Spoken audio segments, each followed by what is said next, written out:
ชีวิตโอ้โอ้โหเราเล่นโ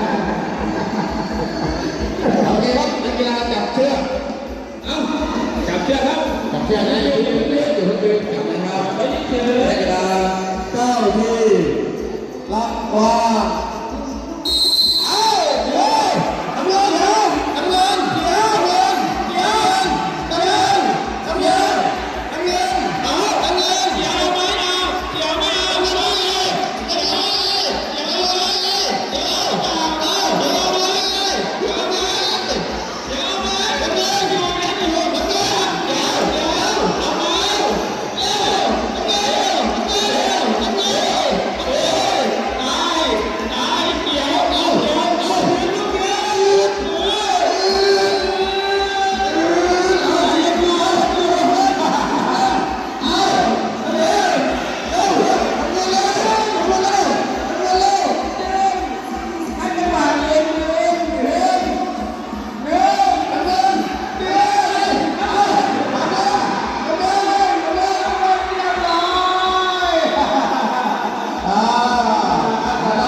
ต่อไปนะครับแม่สีเก็บเลยแม่สีขอเข้าที่รับว่าดึงเอาเซฟโอ้ยไม่หวังเลย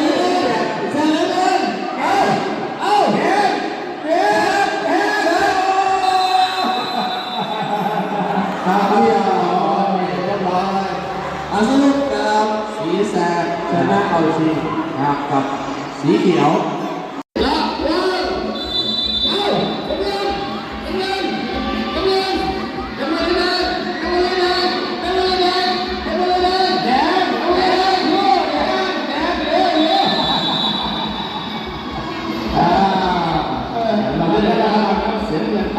สีแดงไปกรรมการมีเรื่องหน่อยยกสลับฝั่งครับ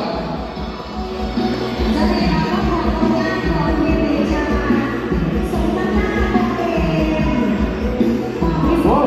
นักกีฬาเสียงเพื่อนนะไม่รู้หูกินทำซ้ำล่างเลยไม่ดีที่ไหนที่ไหนเราเปรียบไหมที่ไหนจะเลือกแค่สีอะไรถูกว่า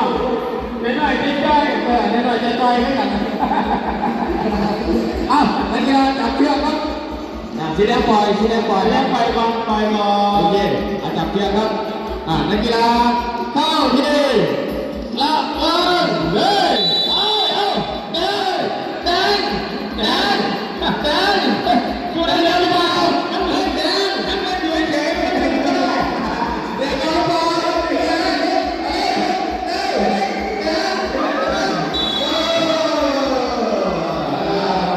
สรุปนะครับรอบชนะเลิศอันดับ2ได้แก่สีน้ำเงินครับคุยทีนักกีฬาเข้าเตะ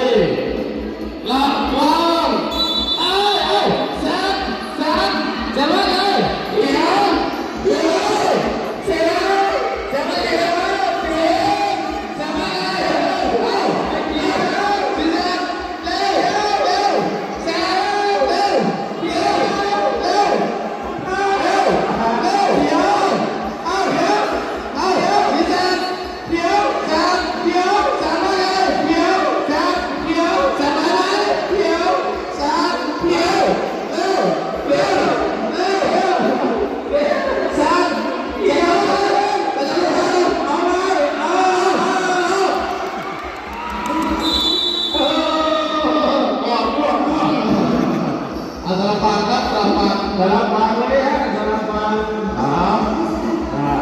อีกหนึ่งรอบครับอีกหนึ่งรอบยังมีโอกาสครับ ชิงชนะเลิศชนะเลิศหญิงนะครับแม่สีเตรียมตัวนะครับแม่สีเตรียมตัวแม่สีเตรียมตัวนะครับออกมาแล้วแม่สีครับชายห้าหญิงห้าครับสีเขียวต้องกับสีแดงนะครับแม่สีน้ำเงินกับแสดรวมกันชายห้าคนหญิงห้าคนโอเคพร้อมนักกีฬาจับเชือกจับมือดึงครับจับมือดึงนะโอเคนักกีฬาก้าวไปละวันเจียวเจียวเจียวเดี๋ยวเดี๋ยวเดี๋ยว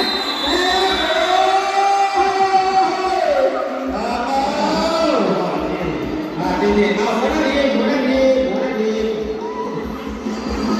เอาหัวหน้าทีมมาครับหัวหน้าทีมมาหัวหน้าทีมมาเลือกมาเอาไปยิงจุดครับต่อยิงจุดต่อยิงจุดชนะเลือกผ่านครับชนะเลือกผ่านครับโอเคโอเคนั่นไม่ดีครั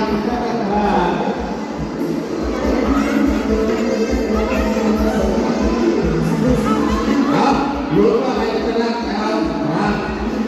เดี๋ยวเราใช้ได้อีกนะครับสีเขียวเป็นสีแสดอันนี้เสมอกันด้วยมือนะครับโอเคครับนักกีฬาจับเชือกครับอย่าเพิ่งดึงนะอย่าเพิ่งดึงอย่าเพิ่งดึงครับอย่าเพิ่งดึงสีแสดปล่อยก่อนครับสีแสดปล่อยนิดนึงสีแสดปล่อยโอเคพอนักกีฬาภาพทีละวัน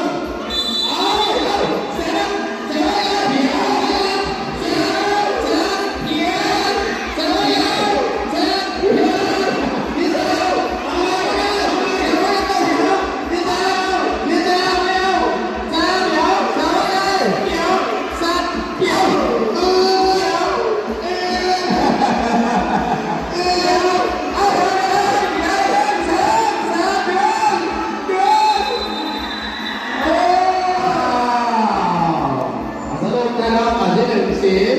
แสดนะครับอันที่สองสีเขียวอันที่